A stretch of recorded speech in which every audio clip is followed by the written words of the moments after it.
நீங்களே வரைகிற மாதிரி அதில் காட்டுறாங்களே. ஆமாம். அது எப்படி உண்மையிலேயே வந்து நீங்கள் வரைஞ்ச நெருப்பில் வரைய முடியுமா? கண்டிப்பா. இல்லை அது வரைஞ்சதா இல்லை அதுவும் இல்லை இல்லை உண்மையிலேயே வரைஞ்சது அது.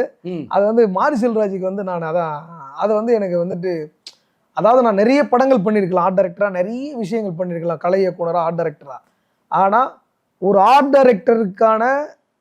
டைரக்டராகவே வந்துட்டு போகிறது இருக்குல்ல ஸ்க்ரீனில், ஒரு படைப்பாளி தன் படைப்பை வந்துட்டு மக்களுக்கு பகிர்ந்தளிக்கிறது இருக்குல்ல, அது எனக்கு கர்னல் இல்லை. அது ரொம்ப பிரமிப்பாக இருந்துச்சு. அந்த படம் ஓடுனதுக்கு எடுத்துமே அந்த பாட்டத்தை வெளியிடுறாங்க. ஆமாம். அது ஒரு பெரிய ஒரு வரவேற்பு. அப்படி ஒரு ஹீரோ இன்ட்ரடக்ஷன் எந்த படத்துலையுமே நிகழ்ந்திருக்கு. அதில் வந்து நீங்கள் வந்து நெருப்பிலே அவரை வரைகிற மாதிரி நீங்கள் காட்டுறீங்க. ஆமாம் ஐயா, நெருப்புலேயே வரைஞ்சது. நெருப்பை நீங்கள் கொளுத்திட்டு கட்டையில் நெருப்பு இப்போ இன்னைக்கு வந்துட்டு அந்த கறி இருக்குதுல்ல, அந்த கறியவே வந்துட்டு இப்போ மரத்தினுடைய கறித்துண்டு இருக்குல்ல, சார்கோல், அந்த சார்கோலே இன்னைக்கு பேக் பண்ணி ஆர்டிஸ்ட்டுங்களுக்கு விற்கிறான், இம்போர்ட்டட் பண்ணி. இல்லை சார், நான் உங்களுக்கு கேட்குற கேள்வி என்னன்னா, அதை நீங்கள் வரைகிறீங்களா? ஆமாம். அந்த வரையில அது உண்மையிலே நெருப்பை வச்சு தான் வரைகிறீங்களா? உண்மையிலேயே நெருப்பு வச்சு தான் வரைகிறோம். நாங்கள் கேட்டோம்.